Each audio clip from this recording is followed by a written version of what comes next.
everything. But let's start from the beginning. How'd you get into this space? Well, when I was 17 years old, Mm-hmm. my Uncle Gary, who still lives to this day, Mm-hmm. introduced me to a concept called passive income. Okay. And I said, "Oh, Uncle, what's that?" Yeah. He said, "Something that you do one time, but you get paid over and over again." I'm like, "Why am I trying to go to college? I want to know how to do that." Gotcha. And so while I was in college, I began to look at business models that generated passive or residual income. One of them was real estate because everybody and their mama actually had it, from Robert Kraft, Jerry Jones, all the billionaires actually had real estate in their portfolio. So I began buying real estate while I was in college. The first deal that I did, I made $3,500. And in college, that's a big time. In college, sure. you broke. For sure. In college. For So sure. then I went from 3,500 to 10,000 to 26,000, and now $35 million worth of real estate. For me, is business is always about solving someone's problem. Whenever you're buying a real estate transaction, the one thing I look at is what's the pain point? Why you want to sell for? And typically, I like buying properties below wholesale. I never buy properties at retail. That didn't make sense to me at all because I'm planning for the worst case scenario. Each and every deal that I actually acquire, I actually take home cash when I actually acquire it. Every single time.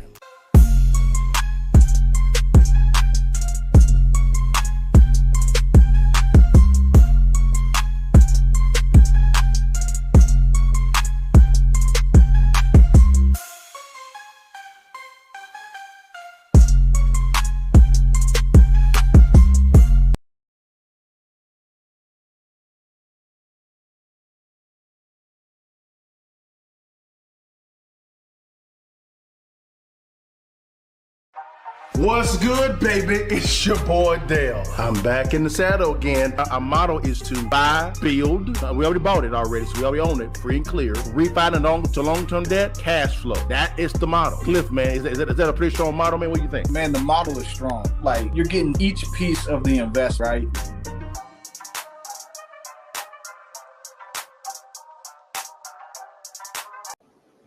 What it do, y'all? It's your partners Cliff and Dale back in the saddle again for another edition of Real Estate Friday Live. Y'all, I know we're a little bit late, y'all. We were talking some business behind the scenes. Cliff, how you doing, big time? What's going on with you, baby?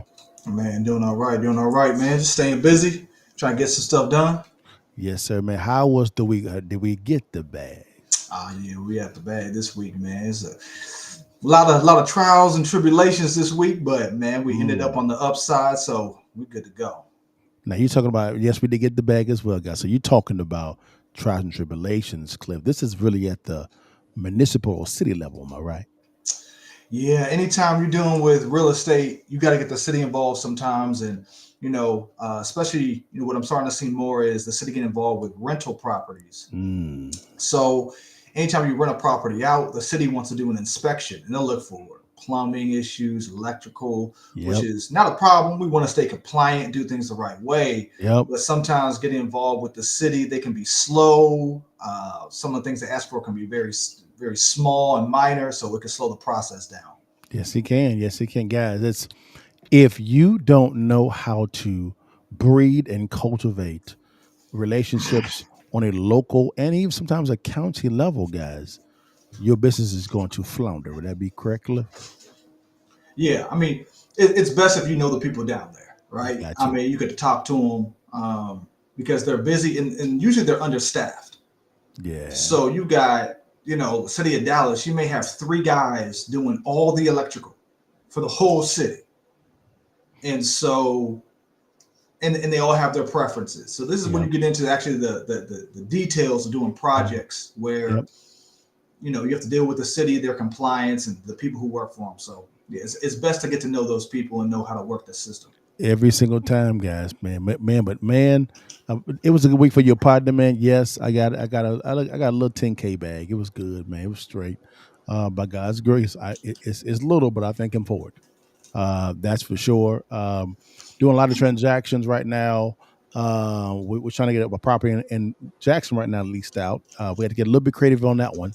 And then, of course, I closed on the transaction last week in Lufkin, Texas, my hometown. I bought my grandfather's house and I'm renovating that property and then selling it to one of my family members.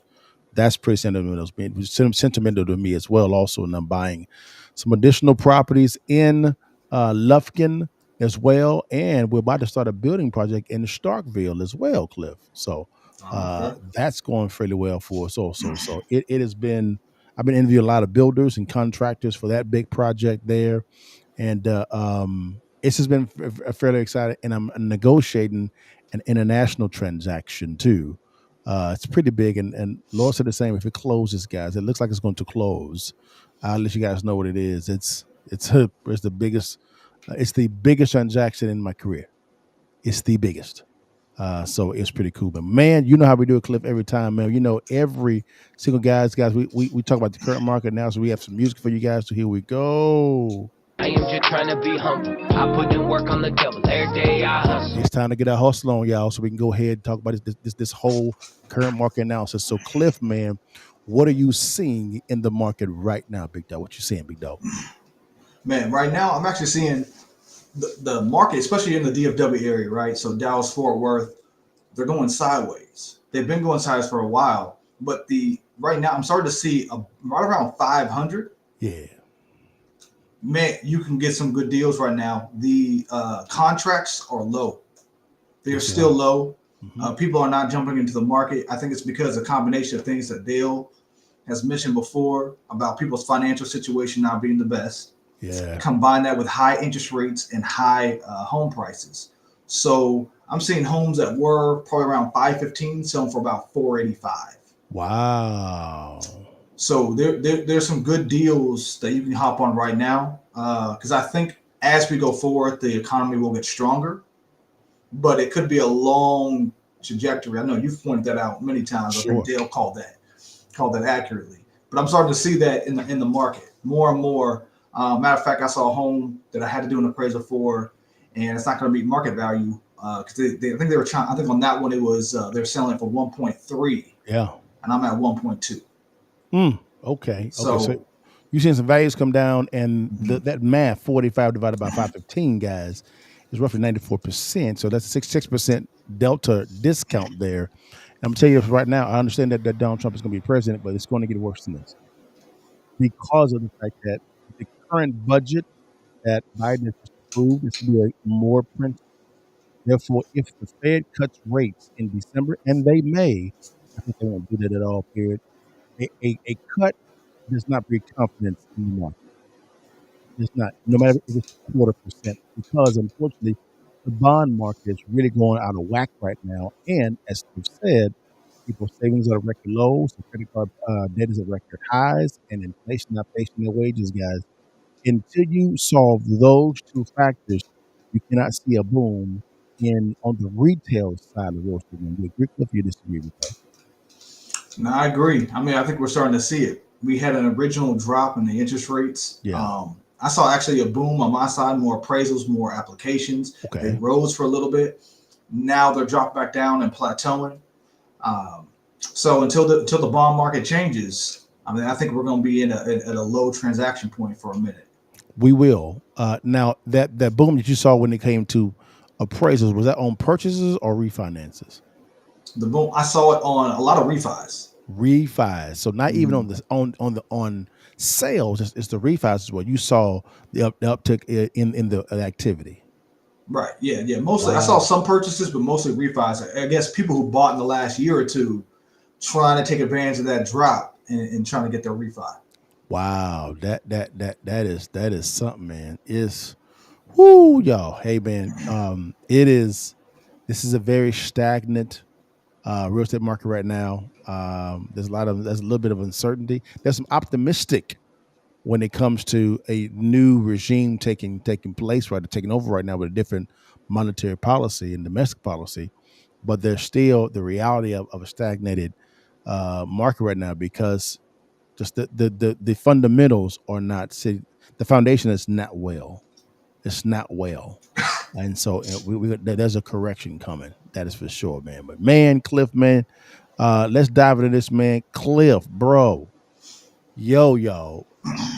Los Angeles, man. Los Angeles. This place here, man. I gotta give them this shot because you know Los Angeles is very expensive, man. All right, Cliff. Oh yeah. I gotta begin this whole thing with this here, man. This is come on, Los Angeles. How is your home prices rising? This don't make no damn sense, y'all. But hey, let's look at the data, guys, and see what's going on. But home prices in uh um home prices in LA, they are rising. This is crazy town. But let's see what's going on, y'all. Let's see what's going on. Here we go. The Los Angeles housing market is doing crazy things heading into 2025. And if you're a home buyer or investor, you need to understand the data I'm about to show you in this video. As you can see, folks, that home values in LA continue to go up. They're up by 5.6% over the last year, What? with values on a zip code level surging the most in Orange County, where they're up by almost double digits. And Orange these County? values continue to go up across LA and Orange County due to a shortage of inventory. There's simply Stop right there, Cliff. Now he's saying, and he may be right, that it's because of the shortage of inventory, Cliff. Man, what do you think about that, man? Do you agree with that premise, or is he off? Talk to me. What you think, big dog? Yeah. I mean, at LA, you talk about what we were discussing earlier, right? About having the city get involved. Yeah. Now, multiply that by 10 when you get into Los Angeles. They're not letting you pass any inspections. None. They're not letting you build fast, get the permits done, applications, anything. I remember reading an article one time about a builder who actually built a lot of buildings in New York and some other places. Yeah. It took him almost 4 years to do What? a building in Los Angeles. He said he'd never do it again because of the environmental regulations they made him jump through, different tests, everything involved. And so it doesn't surprise me. Imagine if there was an area you lived and they basically said no more building homes. What would happen to the inventory? It would go, or what would happen to the demand? It would go up because there's nothing more. There's no more supply there. So LA's bad. It's real bad. Jeez, let's keep it going, guys, because it gets worse, y'all. It gets worse. And I feel sorry for those that are living in Los Angeles and Orange County. Let's get it going. is not enough supply on the market. Let's take a look at this, everyone. In Orange County right now, there's 3,600 homes actively for sale. This inventory level of 3,600 homes is still about only half what it was before the pandemic. So while there's been an improvement in listings and supply that you guys might have noticed on the ground in Orange County over the last year, we're still not high enough to bring about price declines. And the reason that supply is still limited in the LA and Orange County area is because of the mortgage lock-in effect. Number one, lots of people have 3% mortgages in the LA metro and don't want to sell. But number two, there's very little new home building and development. The builders more or less ignore Los Angeles and Orange County at this point due to a lack of space and unfriendly building permit regulations. You just said this, Cliff. You just said this right now, that because of these stupid little regulations, you just said it's unfriendly to builders, right? Exactly. Yeah. But and we know that, Dale, like as builders and investors in this real estate game, we can move very fast. Yes, we know what we're doing. We can get the electrical, plumbing. We can move. But every time you get a half step, the city wants to get involved. And just to let you all know out there why you see that in LA. In Fort Worth, I looked to build a house and I contacted the city. 26 inspections. Damn. 26. Now, how fast can I build a house? If me and Dale could easily go out and build 40, 50 of these, quick, move. But if we have to do 26 inspections per property, damn, how are we supposed to go out there and build the inventory that's required like in LA? They won't let you, man. You know that. Yeah, Dale, what you think? I agree with you, man. A local or county inspector can either be your friend or your opponent. They can. And I'll give you an example. Now, Cliff gave you a city of Fort Worth scenario. 26 inspections is crazy. That's crazy. Now, let's go to Mississippi. Starkville, where we currently are building our house right now, it is annexed by the county. Cliff, there's no inspection permitting limitations, none. Very little. I think one or two, maybe. And now if you go into the city, it's different. City, man, it's like, good God, maybe 10, 15. But that's even still better than the city of Fort Worth. Still better than that.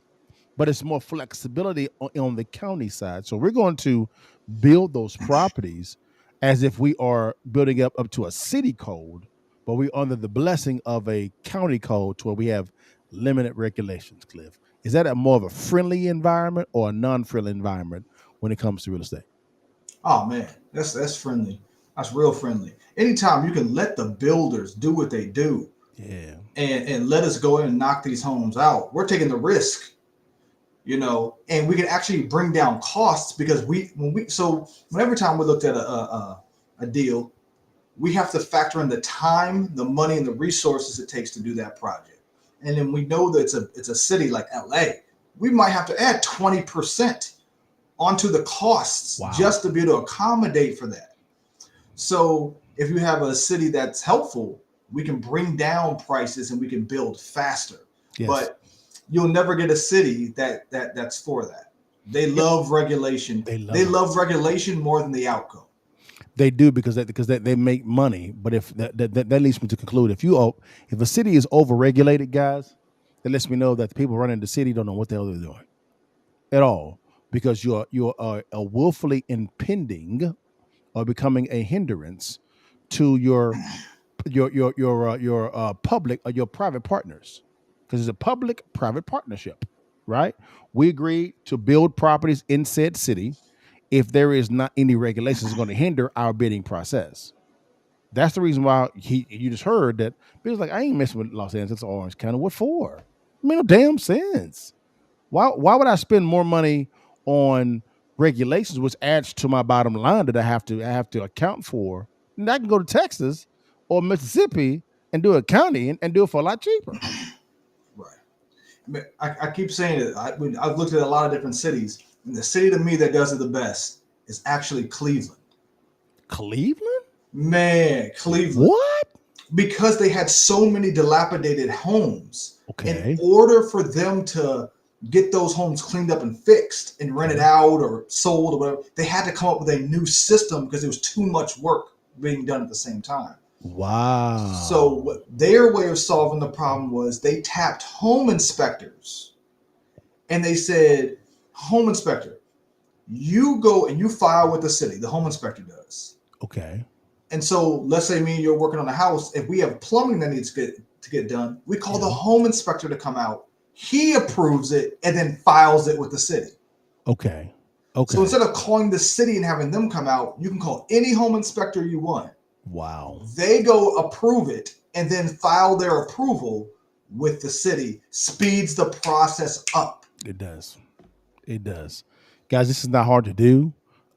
It's just the one thing that I see when it comes to builders, and I felt pretty this early on in my career, is not being sophisticated about the details. This is the reason why you have a D.R. Horton or a Grand Homes or Lennar or Beazer Homes. Pick any builder. They're nowhere near California, nowhere near LA. That's true. Because of in their minds, they're saying, hey, I'm adding to my cost. It costs me money to build a home. That's why they're in the Texases, they're in the Floridas, they're in the Oklahomas, they're in the Tennessees. Oklahoma is an untapped market. Oh my God. Oklahoma is a well-oiled machine. They'll ran so effectively. Oklahoma and Cliff. I understand that Austin kind of votes more liberal. There may be a turn going on in Austin because of the fact that builders are saying, I'm out. I can't deal with these city regulations. It's ridiculous. Like, yeah, the big boys coming, the Tesla's the area, which is fine. But you're seeing most of the Fortune 1000 come. Dr. Pepper, Frito-Lay, NTTA, you have Perot, FedEx. They're not setting up home bases in Dallas, Plano, Collin County, because it's better for them. You agree? Oh yeah. I mean, we got all the headquarters down here. I mean, PGA. You know what I mean? They down here. We got Soccer Hall of Fame. Sure do. Got them down here. Sure do. I mean, it's low taxes. I mean, just look at the median income. I pulled it up. We were talking about California. Yeah. In California, median home price $947,000. That's the median home price. Median home price. Trash. In Dallas, the DFW area, it's $415,000. Which one would you want to pay? $400,000 or $900,000?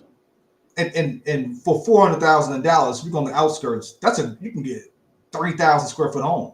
all day, all day, all day. It's guys, it's chess, not checkers. Too many people actually buy homes, whether you're an investor or retail buyer, and you're playing checkers when the game is chess. Play chess. Yeah, I think they have to change their mindset and not see the entrepreneurs and real estate investors as the enemy. Correct. Even FHA, I remember flipping during the time they made the change. Doing the same thing when they put the flipping rule in that you had to wait 90 days. Why would you do that?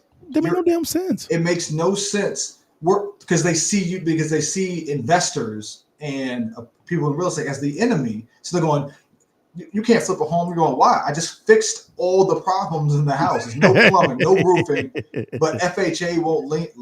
So I've literally seen people say, I want that house, so I'll buy it, but I'll put a down payment to you directly to rent it for you until the 90 days is up, and then we'll buy it on that day. Yeah. Because they have these arbitrary rules in place to stop real estate investors. And if you stop them too much, you get California. All the time, guys. It's just, that's why I believe Tarrant County is severely untapped. Haltom City, Saginaw, Keller, let's see here. Terrell. Oh, Terrell is blowing up. Forney's blowing up. Forney's blowing up. I mean, if you go to a Mesquite, Forney, Terrell over in that area there, that's blowing up over there. The outskirts of Dallas is blowing up. This is the reason why I love mid-tier towns. I love those investments because ain't nobody up in them boys. They're not there. Keller's kind of a sophisticated town. Trophy Club, that's exploding. South Lake, subdivision. Exploding. If I were to do a subdivision, I've done appraisals. By far, the biggest pound for pound discount you're gonna get Seagoville. Seagoville, man, they're nothing but new construction. They are building out there. I've done nothing but new construction out there. Land. I'm talking about land 30,000-40,000 in Seagoville. South of Mesquite, blowing up, plenty of demand. Seagoville used to be like the hood back in the day, man. It used to be like nothing over there, man. And they clean that place up for real. Seagoville? Mesquite, y'all who know who DFW, Mesquite got real hot. Sure did, my God. So people started moving south to Seagoville, where there's still some cheaper homes out there. And now it's blowing up. And the land is so cheap that they're building on it. Sure did, man. Man, it is, bruh. I'm trying. Seagoville, man. I got. Seagoville. They bounced back, man. That is, bruh. That is what's up, bruh. Seagoville. Because when I was playing high school basketball, I'm in the Garland Rowlett area, and so we just go down 30, get on 635, and they go down to 175. You right there near the Forney Seagoville area. Right. And there used to be nothing out there. Nothing. Now there's a whole bunch of houses, man. That's crazy. Yeah. Good God. Man, I'll put you all on something because I was involved in the early parts of the negotiations on a $200 million deal that my boy, who's a broker, was involved with, going out to where what is it? North of McKinney near Melissa. Right, y'all know DFW is Anna, north. Melissa, They're going to do another loop. Yes, they are. On the outskirts. Yes, they are. Once they get that going, so the company knows this. So you have to understand, all y'all out there, the reason why the big boys are getting in deals early is because they already know what the city is doing. The city has plans. They put it out, and so you go to those meetings. You will see the big boys sending representatives out, so they understand. There's going to be construction here. They're going to start buying up all that land and building. Every time, y'all. It is not really hard to understand this. It's just you got to be able to, number one, understand how to look at markets. Number two, how to locate distressed properties or distressed land, vet the deal, underwrite the deal, make sure that it's done the right way, right? Make sure it's structured the right way, and then you can close the thing over and over and over and over again. It's the next 3 to 5 years in real estate, guys. We're going a little bit up before when it comes to the real estate counter move in a second, but the more you understand how to locate distressed properties, the richer you're going to become, because I think this is the biggest wealth transfer in the history of this country when it comes to real estate. Cliff, you agree, Cliff? Yeah, I agree. And that's what I'm saying. Like, if y'all go look at the Cash Flow Club, man, we put time into it, and we're looking for people who really want to understand how to do from one house a year to 10 house a year plus. Correct. Right?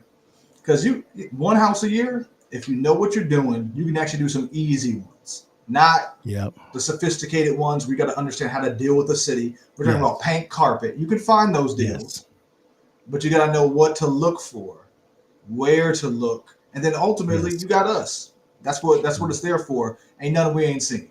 Nothing we ain't seen. Ain't nothing we ain't seen. Nothing we ain't seen. So guys, literally guys, this is the ebook. It's Distressed Property Investing. Is right here. It's literally an ebook. It is free. It is free right here. It's all free. All you have to do is either click on the link below, or you can scan on this QR code real quickly, guys, right here, and you will be able to download the free book. It's complete. You don't want nothing from you. It's free. Nothing from you. And you can learn how to locate a distressed property in your local city, county, or state. It's right there. And if you are not in a platform where you can click on the link or scan the QR code, direct message me or Cliff the word real estate. It's right there on the screen with the keys. Real estate. It's right there, guys. Right there. Now, Cliff. Now let's pivot over, man, to real quick at this here, man. Man, something else happened today, guys. We just talked about LA and their home pricing surge because of what's going on. There's not enough supply because there's no builders there. Now, Claude, let's go over to the consumer side.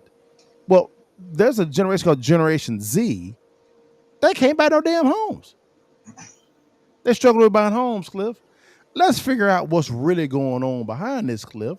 And then we could then unpack how these Bama's can't buy no house. Let's see what's going on. Here we go. Who's funding new home purchases? Mom and dad. I'm going to read both stories, Tom, and then I'll come to you, and then I'll go to you afterwards. So here's stories, okay? Who's buying new home purchases? Mom and dad. Rising housing costs could lead to an increase in parental support for younger home buyers, with 26% of recent buyers using family cash for down payments, up from 23% last year. That's a +3. According to Redfin, parents like Deb Sen say they are giving their kids money each year to help with the down payment. Wow. While some, like parents in Minneapolis, are paying cash for the home outright. Damn, Cliff. So these kids ain't got no money to buy no damn house, Cliff? Nah. I mean, look at the market. You got to look at the market. Prices, you got hit multiple times. If you go to the grocery store and that double, you go try to get interest rate on your credit card, that double. God damn. Man, people struggling. They're struggling. It's a tough market out there. They struggling. Let's keep it going. Yo, you guys, we not done. Because we're going to go behind the numbers. And there is a company behind all this. Here we go. Let's get to it. More young adults are turning to family for financial assistance, asking for cash instead of traditional wedding or baby gifts. That's actually a good move, by the way. Hey, we're going to give you $10,000, $20,000. Now help me buy the house. I like that. Or moving back home. Census data shows record shares of adults ages 25 to 34 living with parents. And then next story says young adults are holding off on moving out of parents' houses. About 1 in every 3 adults ages 18 to 34 is living with parents right now. Jesus. And Gen Z struggles with income and prioritizing savings. Over 50% of Gen Z adults report they don't make enough money to live the life they want, per Bank of America data that they have. Victoria Franklin, 27, chose to live with her mother after college, saving 40 to 50% of her income. Tom, thoughts on the story here? Okay, here we go. 2 logical explanations and a punchline.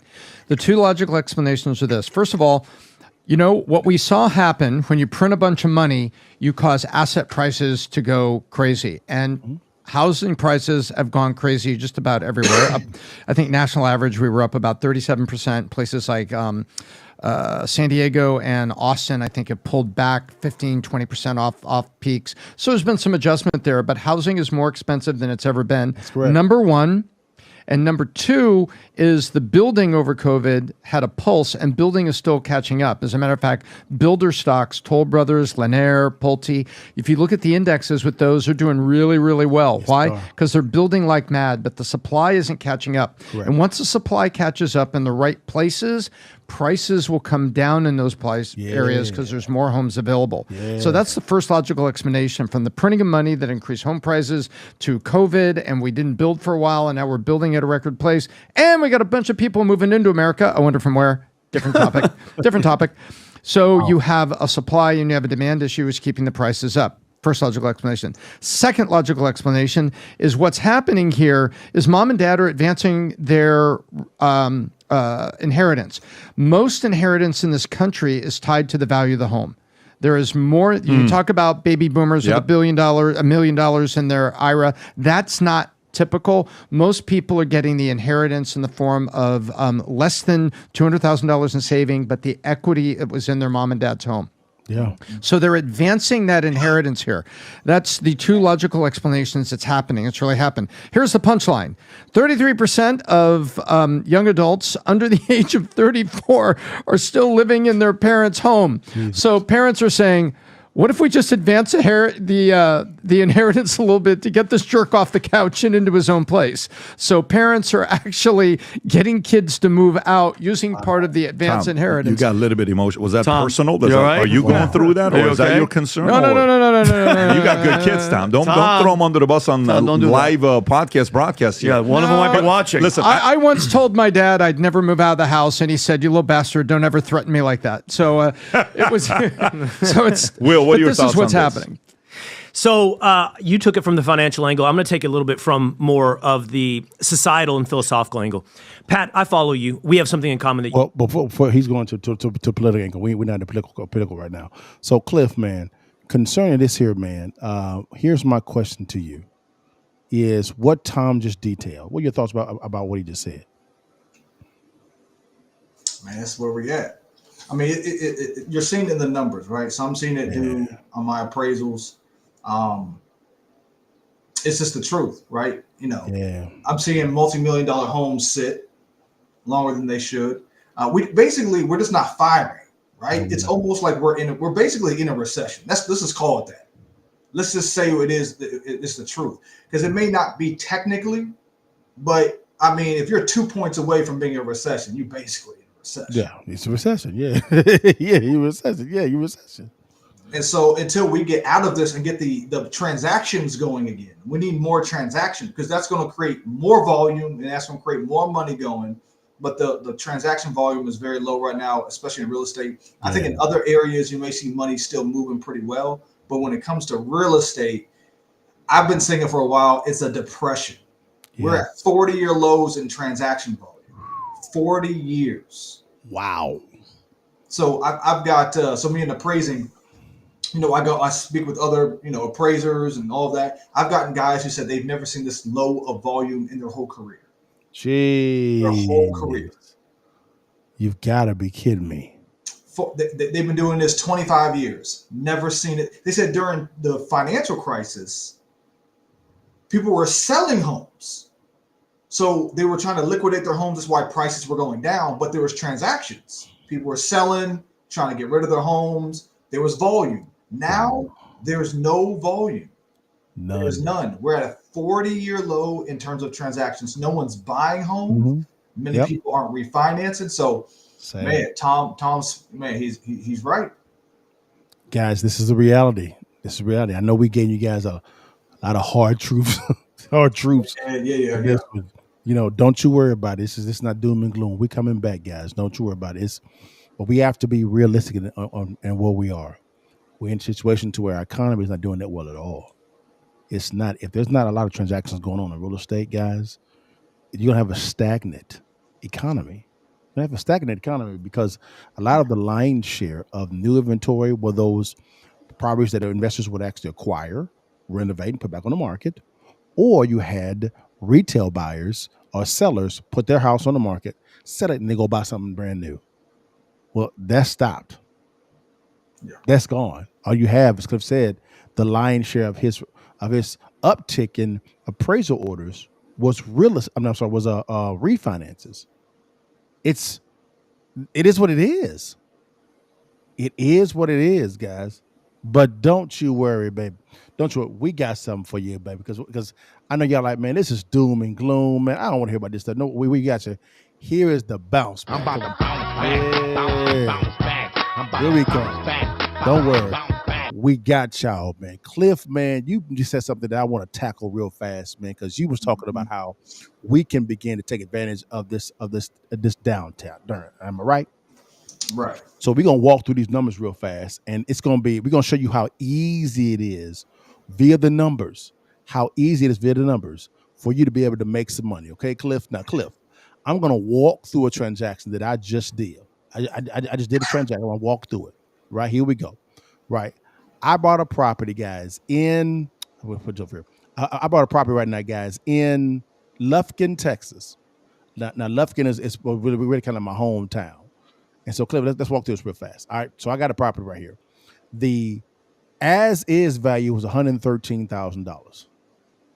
I bought it for $84,000. So let's look at the numbers. So therefore, because remember, you make money when you buy. Am I right? Right. Yep. So let's look at the numbers. 84,000, right? Divided by 113, right? This is how much equity I have in the deal before I do any renovations. So that's 74. I'm going to do it times 100 because I want to get that whole number. That gets me about 74.34. Because that says 74. So I'm going to do 100. I'm going to do that minus 100, right?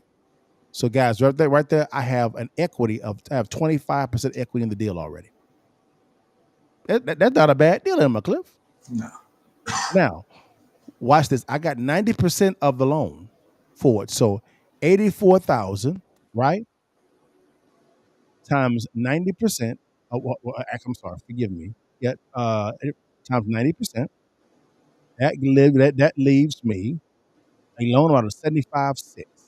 $75,600.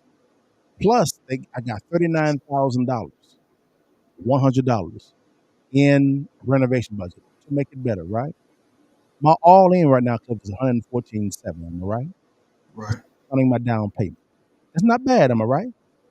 Mm-mm. Now, watch this, Cliff. What's the ARV on this thing?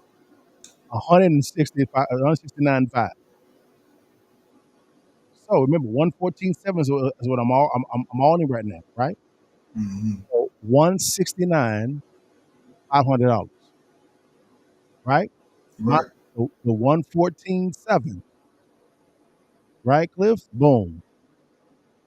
That's $54,000 of equity profit I have.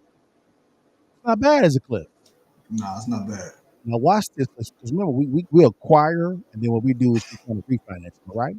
Right. 114.7 in.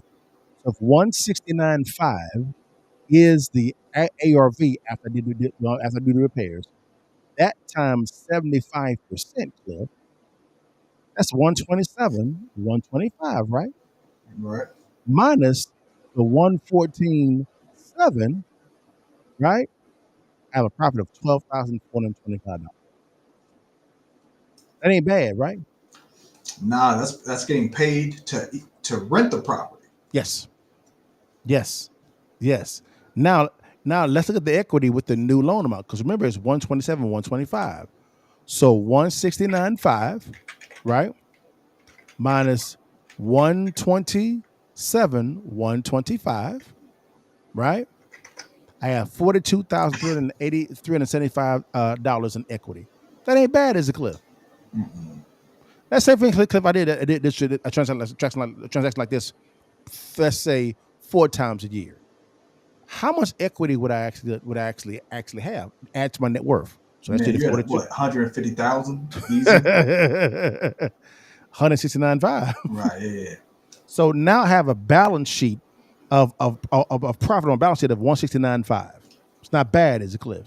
Mm-mm. Remember, Cliff, I actually made 12,000, right? I think it's 12,425 is what it was, right? I believe it's what it was. That times 4, I made $49,700.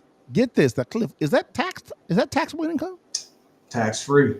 tax free. So I made $49,700 in 1 year. Isn't that some people's salary now? Mm-hmm. So let me get this straight, Cliff. I added $169,500 to my balance sheet that I could use to leverage, right? Mm-hmm. And number two, I also put in profit, non-tax, $49,700. That ain't bad, is it, Cliff? Nah. This is real easy to do. Not hard to do, am I all right, Cliff? Nah, man, it just takes time, patience, and some understanding to pull that off.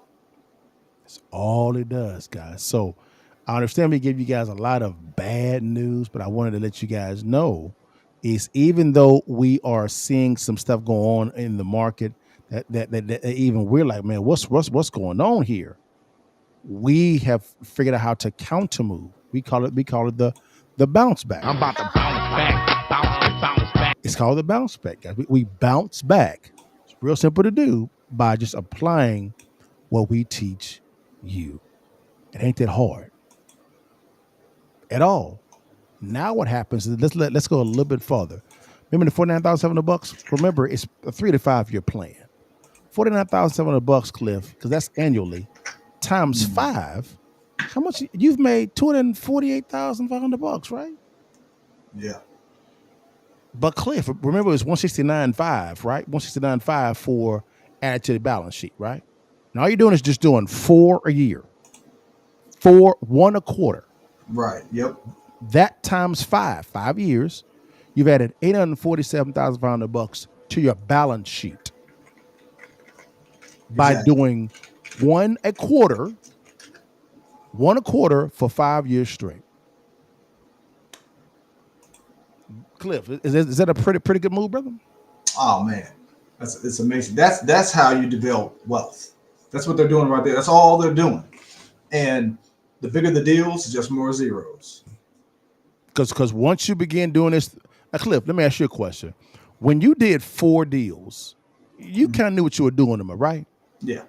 So here's my question: Did you begin to look at higher deals? Yeah. So Cliff, could this actually double if you know what you're doing?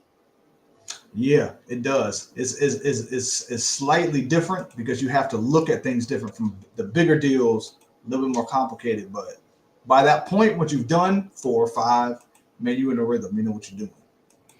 That's it, guys. It's not really hard to do. You just got to do it. But when you do this as a solopreneur, right? Unfortunately, you're going to get crushed because you don't know what you're doing. And I mean that respectfully. Respectfully. And Cliff, do you and I make more money together or separately? Oh, it's easy together because we can multiply. It's not hard, guys. It's really not hard at all. I hope that example helped you guys out. I wanted to walk you through numbers. That's a real deal, a real transaction that I closed on last week. Pen to paper. I got the closed docs back here. Pen and paper. I had a phone call with my GC, who's also one of my builders in Mississippi. He's coming down to Texas to get it done for me. Cliff, 2.5 weeks done with the renovation. He's a monster. Monster. 2.5 weeks. And he's building the homes, 2,300 square foot home and that's a 322 in Starkville, guys. 60 to 90 days. Wow. Soup to nuts. Again, the team makes you money, not yourself. And you need a team in real estate. You really do. You want to say anything, Cliff? Nah, man. Look, it's what Dale already pointed out. You hear me say it every week. You're only 1 deal away.